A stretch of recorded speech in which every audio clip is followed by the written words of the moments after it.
वक्त है 1953। रात के अंधेरे में बच्चे अपने नमक का घेरा बनाए कोई अजीब सी गेम खेल रहे थे। एकदम से उनकी कैंडल बुझ जाती है और पीछे से उनके इर्द गिर्द का सामान गिरने लगता है। ये तीनों डर चुके थे। जल्दी से 10 सेकंड के अंदर अंदर ये अपनी कैंडल को दोबारा चला लेते हैं। उनमें से एक बच्चा बोलता है, अब रात की 3:33 हो गई है, ये गेम बस अब खत्म हो गया है, मैं इसे और नहीं खेल रहा। उसके कहते ही एक भयानक आवाज उन्हें सुनाई देती है, जो उनसे कहती है कि खेल अभी खत्म नहीं हुआ। ये सुनकर एक बच्ची बुरी तरह डर जाती है और उस नमक की घेरे को पार कर लेती है, जिसके बाद बस वहाँ हमें बहुत सारा खून बहता दिखाई देता है। मतलब यहाँ जिस डीमन को इन बच्चों ने बुलाया हुआ था अपने इस गेम के जरिए, उसने उस बच्ची की जान ले ली थी। बाकी दोनों बच्चे भी ये नजारा देखकर बहुत ही ज्यादा डर चुके थे। वो यहाँ से उठकर भाग कर नीचे आते हैं तो घड़ी में देखकर उनके होश उड़ गए कि अभी भी 3:30 ही हुए थे। गेम खत्म होने में 3 मिनट अभी बाकी थे। डर कर एक लड़का घर से बाहर भाग जाता है। ऐना उसे मना भी करती है कि रूल्स मत तोड़ो,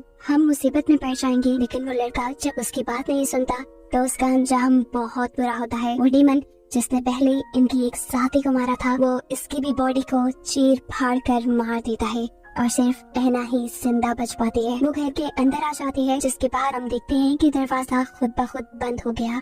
इस सब के बाद सालों गुजर जाते हैं और हमें बूढ़ी बुझ गई। उसकी कैंडल दोबारा जल भी नहीं रही थी क्योंकि वो खत्म होने वाली थी। इसीलिए ये जल्दी से खाइली के एक के नमक का एक दायरा बना देते हैं और उसे वहीं खड़े रहने को कहते हैं ताकि वो एक नई कैंडल लाकर उसे दे सके। ये लोग जब चले गए तो उसने अपने आप से बातें करना शुरू कर दी और कहा, मुझे तो मिडनाइट मैन से बिल्कुल डर नहीं लगता।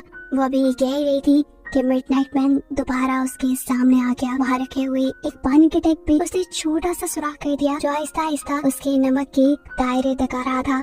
ये नमक के दायरे को तोड़ सकता था, वो इसमें से निकल भी नहीं सकती थी। इसके लिए वो अपने पास पड़ा हुआ है एक गमला उठाकर उसकी सारी मिट्टी उस दायरे के आगे गिरा देती है, जिससे पानी रुक जाता है। लेकिन मिडनाइट मैन अब गुस्से में आ चुका था। वो उस पूरे के पूरे पानी के ड्रम को उठाकर फेंक देता है। ऐसा करते ही उसका नमक का दायरा बिल्कुल टूट चुका था और अब मिडनाइट मैन उसके ऊपर हावी हो सकता था। उसने अपने चेहरे को एक रैबिट में बदल दिया था, जो कि बचपन में मैन के लिए काम करती है। वो उसको इंसान सप्लाई करने का काम देती है। वो इंसान देती है जिनके साथ मिडनाइट मैन खेल सके और उनकी जान ले सके। मिडनाइट मैन को हारना बिल्कुल नहीं पसंद, इसलिए अगर कोई जीतने लगे तो वो उसके साथ चीटिंग कर लेता है। सीन कट होकर हमें दोबारा काइनी को दिखाया जाता है, जो अपने बचपन वाले कमरे में थी। उसके सामने वही खरगोश मरा हुआ बड़ा था जिसे उसने खुद मारा था। वो इस खरगोश को उठा लेती है और फौरन ही उसके सामने मिडनाइट मैन आ जाता है, जो उसे कहता है, बस तुम्हारा खेल खत्म हुआ। ये कहते ही अब हमें काइनी को मरा हुआ दिखाया जाता है, इस कमरे में नहीं बल्कि उसी जगह पर जहाँ उसने अपने आप को पहले चाकू मारा था। बाकी सब लोग जब इस जगह पहुँचते हैं तो ये लोग अब बुरी तरह घबरा गए थे। डॉक्टर इन दोनों से कहता है, हमें एटिक में जाकर फौरन इस गेम को रोकना होगा, नहीं तो सबके सब मारे जाएंगे। ये लोग जल्दी से नमक का एक सर्कल बनाकर उसके अंदर खड़े हो जाते हैं और इतनी ही देर में यहाँ पर ऐना आ जाती है, जिससे रोते हुए एलेक्स सवाल करती है कि आखिर आपने मेरी मॉम को क्यों मारा था? आपने उन्हें एटिक में शीशा लेने क्यों भेजा था? उन्हें क्यों फंसाया था? उनका क्या कसूर था? आखिर इन सारी बातों का ऐना इतना सा जवाब देती है कि वो बस गेम हार गई थी। यहाँ ऐना देखती है कि उसका दोस्त डॉक्टर उस नमक के सर्कल के अंदर नहीं खड़ा हुआ था। ऐना से कहती है, तुम सर्कल के अंदर चले जाओ, नहीं तो मारे जाओगे। डॉक्टर जवाब देता है कि मैं जब गेम का हिस्सा ही नहीं तो मारा कैसे जाऊंगा। यहाँ पर ऐना का खून रूप हमें देखने को मिलता है। ऐना से कहती है, डीमन नहीं तो मैं ही तुम्हें मार डालूंगी। ये कहते ही उसने बुरी तरह अपने ही दोस्त पे हमला कर दिया और बार बार अपने हाथों में छुपाया हुआ चाकू उसके सीने में स्टैब करते हुए उसे मार डाला। इधर हम देखते हैं कि एलेक्स ने भी वो गन उठा ली थी जो यहाँ करीब एक बॉक्स में रखी हुई थी। वो ऐना को अपने से करीब आने से रोकती है और जब ऐना नहीं रुकती तो एलेक्स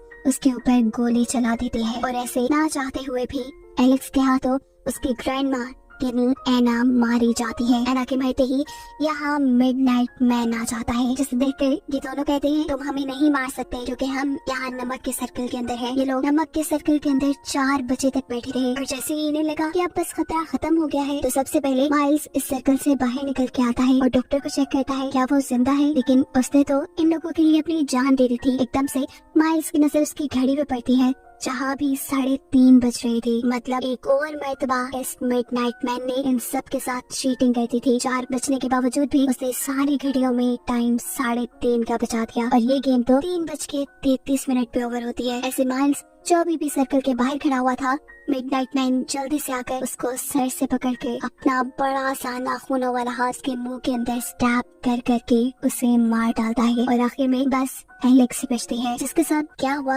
ये नहीं दिखाया गया। मूवी के ट्रेडिशन के मुताबिक तो अब मिडनाइट मैन एलेक्स को एना की तरह इस्तेमाल करेगा, जो उसे इंसान ला कर देगी खेलने के लिए, लेकिन कुछ भी ऐसा दिखाए बगैर कहानी यहीं पे खत्म